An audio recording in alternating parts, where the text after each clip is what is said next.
Hey guys, welcome back to Grim Productions, and today I'm going to be doing yet another theme theory video. I believe this is episode 4 in this little series I'm doing, and today I'm going to be doing a cabin and a forest kind of theme here, or like a camp, forest, whatever you want to call it kind of theme. I was gonna actually do like two individual videos on like a camp theme and a forest theme, but they're both really similar to each other, so I decided to kind of just throw it into one video. And because, like I said, they're just very similar, I didn't really want to repeat myself with these themes too much. But I do think that this is a very cool idea, and I definitely would like to see this come in the near future. So without further ado, let's go ahead and get into my thoughts and ideas on what I think we could see from a cabin, camper forest theme. So I guess we'll start off with like a cabin sort of style theme. We've never really gotten, I guess, a cabin before, unless I'm missing another theme or something. But just like a straightforward kind of like middle of the woods cabin, I don't think we've really seen at least that much of. But I feel like it's a kind of a basic theme overall, but it's still a really cool one. One that I think has a lot of potential to be a really, interactive and immersive theme overall. So of course some of like the main details we can see in a cabin theme are like there's just the wood logs that kind of build up the sides. But one main detail that I really hope that they would put in a cabin theme is some kind of like fireplace or chimney or something, and maybe there can be like the jumping spider inside of the fireplace, just something like that. Kind of like necessary things for a cabin. And of course, cabins can have so many different kind of characters in it. For example, like Jason Voorhees, honestly, I feel like would be a good fit for honestly any of these three themes that I'm mentioning in this video. And especially since he's a popular horror character, I feel like if whatever year or if they do this sometime in the future, I feel like they would have to have a Jason Voorhees prop inside of this theme.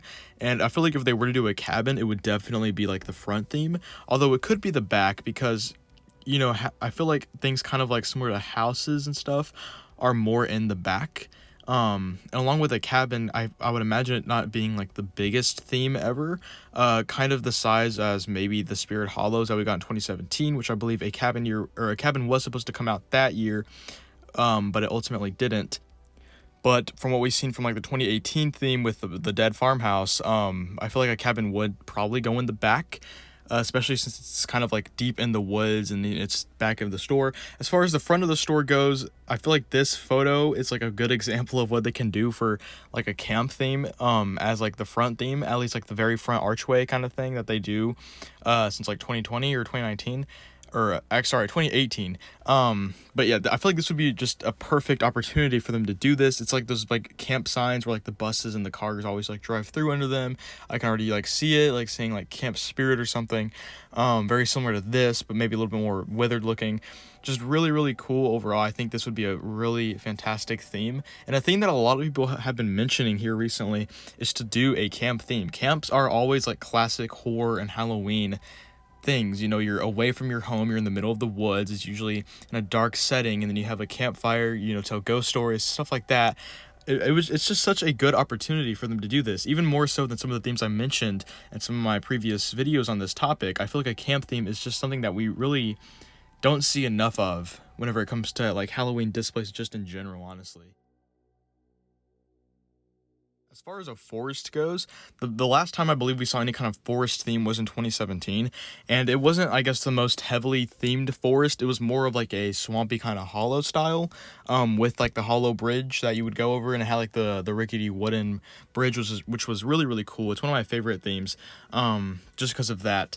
But the only thing is that it is a very small theme, and as far as like a forest theme itself goes, I don't think it really did justice to a forest. It was just more of a old wooden bridge with a couple of foresty trees around it. It had a lot of interesting characters in it, which is a good example of like what I feel like you could do with a forest. Because a forest, you can put a lot of things in there. You can put so many different kinds of monsters and werewolves and creepy kids and even clowns, like we saw with the Towering Clown from 2017. Of course, that was the dude that kind of sparked everything with clowns and stuff. But just a forest also has a lot of potential. I feel like it is a classic. Again, a classic kind of horror setting where a lot of things would take place in a forest. And again, like I said, like a character like Jason Voorhees would probably go good in there. But you can also have a lot of animal-related animatronics, which I feel like we don't see enough of. Just like scary animals in general that have like rabies or something, like raccoons, like bats especially, birds. you know, if they do a forest theme for next year or something, I feel like Raven would go perfectly in that theme if they do return him, which I might do a video on that and like returning props or something. But I do feel like, you know, just kind of the same scenario as a camp theme, you can do a lot with it, and it's a classic Halloween theme. And honestly, the science lab has been one of the most recent like actual Halloween themes that I feel like we've had in a while, you know, because a factory, you know, it can be scary, but it's not really classic Halloween. And, you know, same goes for like, especially an island, has nothing to do with anything scary. I don't know why they would ever do that. The boat and the dock, you know, they did a good job at turning into a scary theme, but again, not really classic Halloween. But I feel like a forest, a camp, and then the lab was always, it's a really good example of, you know, what can make a classic Halloween setting. And I feel like for a Halloween store, they need to more focus on that, especially since some of these themes we haven't seen in a long time. And a lot of people, we were even pointing out like just a typical haunted house theme, which I might, you know, that'll probably be the fifth episode in this series, is that. So whoever said that, I'll put your comments in that video. But I do feel like, you know, they should definitely start kind of going back to just classic themes, even if they have to remake some. I just feel like it would be better than kind of doing a exotic turn like the island and then having it not really go well, especially with the animatronics you put in the theme. But anyways, guys, that'll do it for this video. Make sure to like, comment, and subscribe. Please tell me down in the comments below, what do you think of a cabin, camper, forest theme? And if you like them, please tell me what animatronics you think that we could see inside of these themes. And yeah, anyways, guys, please put your suggestions down in the comments below, and if I like them, I might put them in a future video. Anyways, I'll see you guys in the next one. Bye.